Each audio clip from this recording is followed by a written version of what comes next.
Hello, welcome to Good Games Tech, and today we're going to be unboxing the EVGA For The Win Ultra 3080.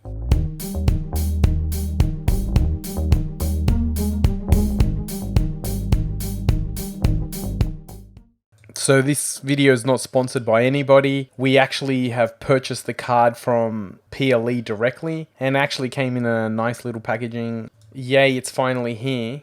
That sentiment can't be more true, especially with the weight on these 3080s. One thing I'm going to mention right off the bat, a lot of the reviewers that received the EVGA For The Win Ultra cards back in October seem to have gotten a version that actually has red detailing around it. Some reviewers even went as far as saying they don't like that coloring, that detail, and personally I'll agree with them. I didn't like that little red accent that it had. What's interesting though is that this version that I have received actually has black accents, and it's even on the packaging.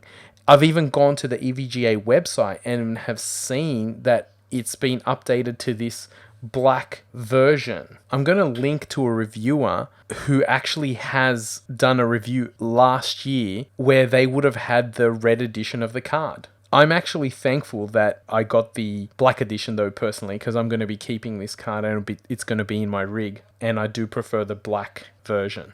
So the box itself isn't particularly special considering this is one of the top models in EVGA's lineup. It's pretty plain, nothing too exciting. I've seen a lot better packages from MSI and Asus, but it does the job.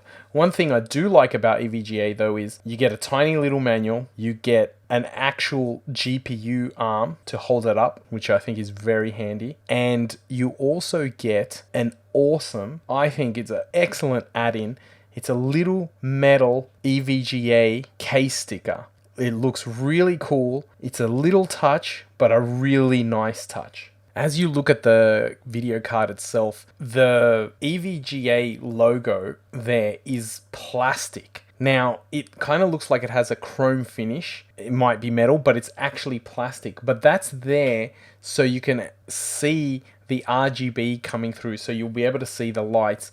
I'll get some footage at the end of this video so you can see the RGB lights running on the video card. You can see that the EVGA logo is on the fan blades themselves. Would you think that that actually impacts airflow? Who knows? As long as it doesn't impact noise, I'm happy either way. On the back, you can see that black border accent. That's what I mentioned would have been red on earlier editions of this For The Win card. You're going to need 3 8-pin PCIe power cables, and this card actually is one of the highest power usage 3080s that's out now, which actually follows the trend for The Win cards by EVGA. The card itself feels really good. The shroud has a wave to it. Some people have mentioned it kind of looks like the McLaren P1. Interestingly, the model number is the PX1 on the side, if you see. The shroud doesn't actually fall over the sides, covering the heatsink as well, so that should be great for cooling performance. It has 3 display ports and 1 HDMI 2.1 port. This card is a triple slot card design, so it's actually pretty big. All the 3080s are 2.5 slots minimum. One interesting thing I found, it's actually pretty hard to find the weight of the card.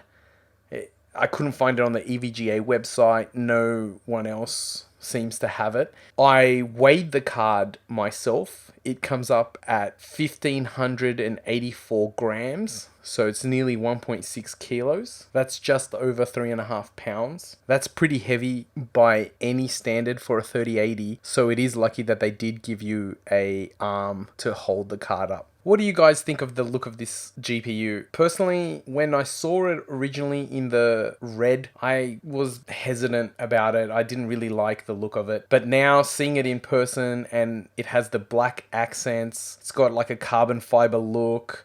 The logos look good. The black with the chrome logo, it looks like it's all coming together much better than it was before. Tell me what you guys think. I'm actually pretty happy with it. I'll show you now me installing the GPU into my comp. So interestingly enough, I had to order new PCI power cables for the GPU because it has 3 pins. I decided to try a different brand of cables. I'll have an unboxing video of that soon. They come with RGB, that's why I thought I'd try it out. The quality might not be the best, but I only really needed 1 cable, so I'm chucking it in there. I might in the future change it, but we'll see how we go from here. When I was actually installing the GPU, it was so heavy that when I put it in the PCI Express slot, if I let go, it would automatically slide right out. The weight is just way too heavy. I had to hold the card up while I'm screwing it in to actually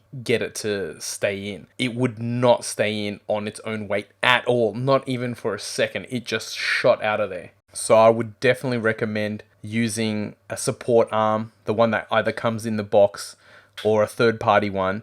I'll be installing a third-party one just to get a bit of extra RGB going. But as you'll see, you probably don't need that much extra RGB. This card has quite a bit.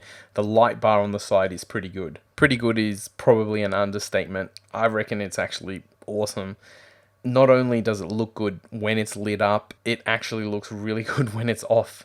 The one minor problem I ran into while installing the support arm, because it has a wavy shroud, you kind of need to line it up properly so it actually holds and supports the card. I haven't had much time with the card yet, but I have noticed that the profile it's currently on, it turns the fans off while I'm just on the desktop. It's even off while I'm editing, not compressing or generating any videos, but while I'm just in Premiere, it doesn't seem to turn the fans on. The other issue I actually encountered, the cables press against the side panel's glass. So that's something to consider. It's really tight. This is a Lian Li OM11 case, so it's a reasonably spacious case and quite popular, so a lot of people have these. So it's something to definitely consider. Apart from those couple little issues, I can't imagine anyone being too upset with this card. You're really gonna enjoy it. The performance is there. It seems to be reasonably quiet. If you can actually pick it up at its retail price, it's a great value. But potentially, most importantly, is how good it looks in the case.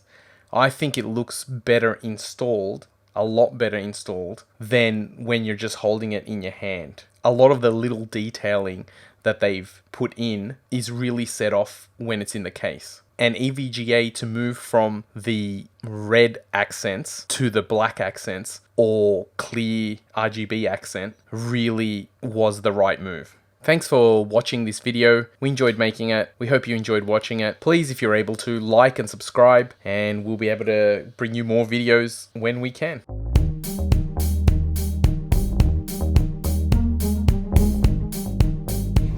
Confused.